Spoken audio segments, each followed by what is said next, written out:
Hello, good evening, students. Today's transcription number back of 164 on the speed of 100 words per minute. Start.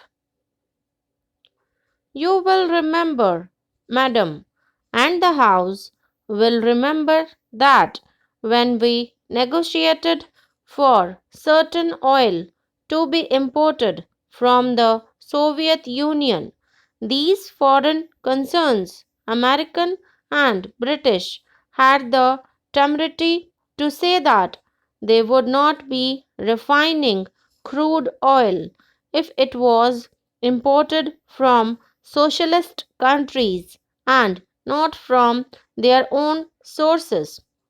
After a lot of hesitation in the matter, the government ultimately, and rightly so, compelled these people to accept the crude oil imported from other sources than their own. This was the position. Now, these are not forgotten stories, and I may recall in this connection that the journal called Commerce wrote a series of editorial articles in which the Honorable Minister of Oil at that time was criticized precisely for pursuing an exclusive policy of public sector development in the matter of oil, and these criticisms were repeated also in certain other foreign journals, including the journals that emanate from the United States of America. It is also well known that at that time Mr. B.K. Nehru was approached by certain elements in the USA, and following that a New York paper wrote a certain article saying that Mr. B.K. Nehru's visit to India would be helpful in getting the oil policy of Mr. Malviya reversed in the direction in which the Americans would like. The articles appeared, and I quoted this article on the floor of the House.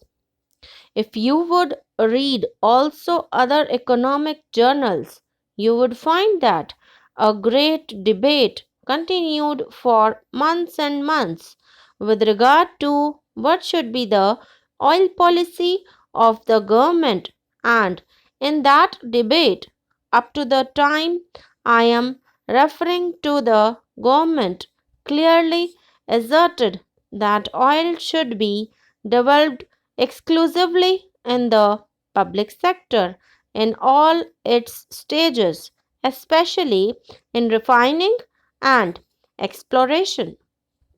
We took certain steps. That is how such developments have taken place. The mentality of foreign equity participation was not there. Had it been so, we would not have had the fine refining centers in our country. We would not have been developing our industry in the way we have done in the course of the past few years. Now, that vigorous policy was pursued, although we would have liked it to be much more vigorous than actually it was. Then, what happened? Systematic pressures were brought to bear upon the government in order to compromise this policy, to make the government recoil from the position that it had taken.